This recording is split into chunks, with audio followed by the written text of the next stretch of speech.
अरे, तुम्हें पता है रक्षाबंधन का पर्व आने वाला है? हाँ, पर मुझे एक सवाल कब से गुरुजी से पूछना था। वो क्या? जैसे राम जी अयोध्या लौटे थे तो दीपावली मनाई गई और श्री कृष्ण जी के जन्म पर जन्माष्टमी मनाई गई।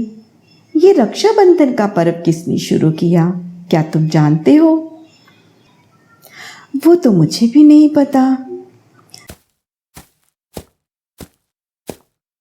ठीक है बच्चों, आओ बैठो। आज हम आपको रक्षाबंधन की कहानी सुनाते हैं। ये कहानी है राजा बलि की। राजा बलि भक्त प्रहलाद के पौत्र थे। वो राक्षस कुल के अवश्य थे, परंतु उनका स्वभाव क्रूर और घमंडी बिल्कुल नहीं था।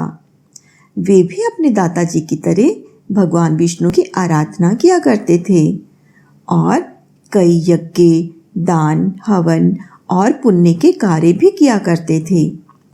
राक्षस कुल के महाराजा थे राजा बलि। एक बार राजा बलि ने एक महान यज्ञ करने का निश्चय किया, जिसके संपन्न होने से वे और भी शक्तिशाली हो जाएंगे और राक्षस कुल को कोई भी हरा नहीं पाएगा। उन्होंने इस हवन का संकल्प लिया और कई ब्राह्मणों को यज्ञ के समापन हेतु बुला लिया। इस यज्ञ की सूचना जब देवताओं को मिली तो देवताओं में हाहाकार मच गया। इंद्र भी परेशान हो गया। अगर ये हवन संपन्न हो गया तो राक्षसों को कोई भी हरा नहीं पाएगा और तो और वो हमारे स्वर्ग पर भी कब्जा कर लेंगे। हमें कुछ तो सोचना पड़ेगा। इंद्रदेव के साथ बाकी सभी देवता भी श्री हरि विष्णु के पास सहायता के हेतु गए और उनसे विनती करने लगे, भगवान, अब आप ही इस यज्ञ को रोक सकते हैं। कृपया हम सब की सहायता कीजिए। देवताओं के आग्रह पर श्री विष्णु जी वामन ब्राह्मण का अवतार धारण कर राजा बलि के यज्ञ में पहुंचे। राजा बलि ने वामन ब्राह्मण को देखकर उन्हें प्रणाम किया और उन्हें दान स्वीकार करने के लिए प्रार्थना की। तब वामन ब्राह्मण ने कहा कि मैं तो ब्राह्मण हूँ, इस दान सामान का मैं क्या करूँगा? मुझे तो कुछ भूमि चाहिए जहाँ आराम से बैठकर मैं अपना जप ध्यान कर सकूं। राजा बलि ने हाथ जोड़कर बड़े विनम्र स्वर से कहा, बोलिए ब्राह्मण देवता, आपको कितने गांव दान में दे दूं? तब वामन भगवान ने कहा कि मुझे तो बस 3 पग भूमि ही पर्याप्त है। इस पर राजा बलि हंसे और बोले, हम वचन देते हैं कि 3 पग भूमि आपकी, आप जहाँ चाहे अपने 3 पग रख सकते हैं। राजा बलि के वचन देते ही वामन भगवान ने विराट रूप धारण कर लिया। अपने एक पैर से धरती पाताल नाप लिया और दूसरे पैर से स्वर्गलोक और बोले, राजन, अब हम अपना तीसरा पैर कहाँ रखें, बताओ?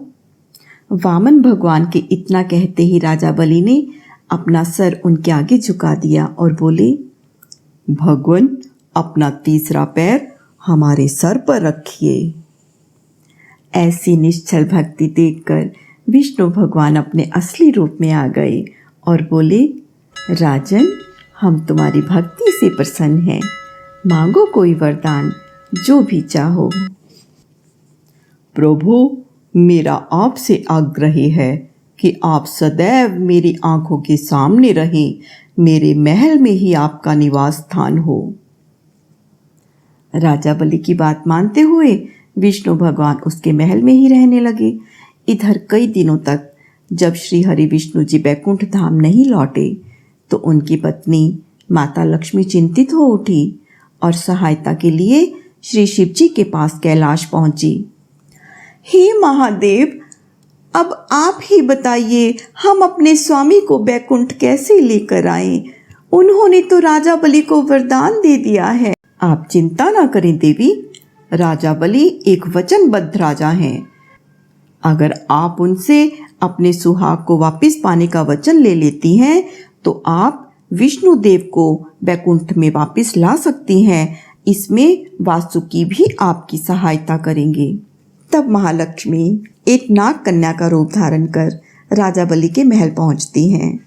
जब उन्होंने देखा कि राजा बलि महल में आने वाले हैं तो उन्होंने रो रो कर अपना दुख व्यक्त करना प्रारंभ कर दिया। ये देखकर राजा बलि से रहा ना गया और उन्होंने नाग कन्या से कहा, कहो तुम्हें क्या दुख है? मैं तुम्हें वचन देता हूँ कि जो भी तुम्हारी परेशानी होगी मैं अवश्य उसे दूर करूँगा और तुम्हें मनचाहा फल प्रदान करूँगा। ये सुनकर माता लक्ष्मी ने वासुकी रूपी रक्षा सूत्र को राजा बलि की कलाई पर बांध दिया और कहा, मैं ये रक्षा सूत्र बांधकर आज से आपको अपना भाई स्वीकार करती हूँ। अब आप अपना वचन पूरा करें राजन। इतना कहते ही माता लक्ष्मी अपने मूल स्वरूप में प्रकट हुई और अपने स्वामी श्री हरि विष्णु को राजा से मांग लिया। राजा बलि ने भी अपने वचन को निभाते हुए विष्णु भगवान को अपने महल से मुक्त कर दिया।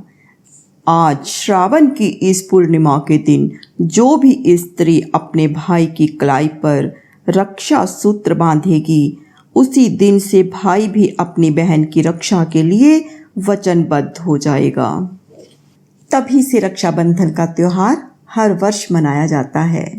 तो बच्चों, इस तरह से शुरू हुआ श्रावण मास की पूर्णिमा को ये रक्षाबंधन का त्योहार। इस दिन बहनें अपने भाई की कलाई पर रक्षा सूत्र बांधती हैं और भाई भी सदैव अपनी बहन की रक्षा का वचन देता है। तो बताओ कौन कौन रक्षा सूत्र बंधवाएगा अपनी बहन से? हम सब गुरुजी। शाबाश बच्चों। तो ये थी आज की रक्षाबंधन की कहानी। ऐसी ही और भी कहानियाँ सुनने के लिए हमारे चैनल को सब्सक्राइब कीजिए। पसंद आई कहानी तो लाइक कीजिए, शेयर कीजिए, कमेंट कीजिए, हमें प्रोत्साहित कीजिए। तो मिलते हैं अगली कहानी के साथ। तब तक के लिए नमस्कार।